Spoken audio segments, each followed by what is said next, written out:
দর্শক, আমার পাঁচমিশালি মাছ যদি আপনাদের ভালো লাগে সাবস্ক্রাইব করবেন, লাইক শেয়ার কমেন্ট করবেন, জানাবেন কেমন হয়েছে। আগামীতে আরও ভালো রেসিপি নিয়ে আসবো। সে পর্যন্ত ভালো থাকবেন। আসসালামু আলাইকুম, ধন্যবাদ। আসসালামু আলাইকুম প্রিয় দর্শক, কেমন আছেন আপনারা? আশা করি ভালো আছেন। আমি আপনাদের দোয়ায় ভালো আছি।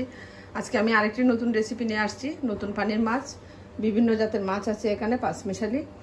আর আছে হলুদ মরিচ, ধনে, পেঁয়াজ রসুন আর ধনে পাতা কাঁচামরিচ। এই দিয়ে সরিষার তেল দিয়ে আমি মাখিয়ে রান্নাটা করব। আশা করি আপনাদের ভালো লাগবে। আসুন তাইলে আমি রান্নাটা করে ফেলি। আমি বাগার দিব না, সে পর্যন্ত আমার সাথেই থাকবেন। ফ্রাই প্যান বসাই দিচ্ছি।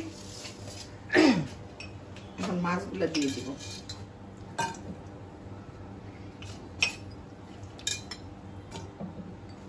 পাঁচমিশালি মাছ খেতে খুবই ভালো লাগে। এখন নতুন পানির মাছ, হলুদ মরিচ ধনেটা দিয়ে দিচ্ছি। আমি হাফ চামচ ধনে, হাফ চামচ হলুদ আর 1 চামচ মরিচ দিলাম। 3 টেবিল চামচ পেঁয়াজ আর হাফ চামচ রসুন। মাছটা আমার বেশি না, সেই জন্য মশলাটাও কম। একটু লবণ দিব। লবণ দিয়ে আমি মাখিয়ে রান্নাটা বসাই দিব। সে পর্যন্ত আমার সাথে থাকবেন। একটু সরিষার তেল দিচ্ছি।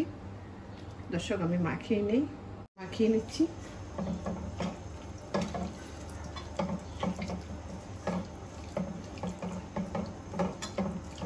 খুবই সুন্দর হয়েছে। এখন পানিটা দিয়ে দিব। খুব বেশি না, এটা মাখা মাখা রান্না হবে, জাল জাল, খুবই ভালো লাগবে খেতে। পাঁচমিশালি মাছ আমি এখন ঢাকা দিয়ে দিব। সে পর্যন্ত আমার সাথেই থাকবেন আপনারা। রান্নাটা দেখেন কেমন হয়েছে। এটা একদম সিম্পল রান্না, খেতেও দারুণ লাগে। দেখেন তো কত সুন্দর। আমি এখন ধনেপাতা কাঁচামরিচটা দিয়ে দিলাম। এটা খেতে খুবই ভালো লাগবে। আপনারা একবার রান্নাটা করে দেখতে পারেন পাঁচমিশালি মাছ দিয়ে। এটা দেশি মাছ, দেশি পাঁচমিশালি মাছ। এটা রান্নাটা অনেক মজা হয়। আমি আবার ঢাকা দিয়ে দিলাম। সে পর্যন্ত আমার সাথেই থাকবেন।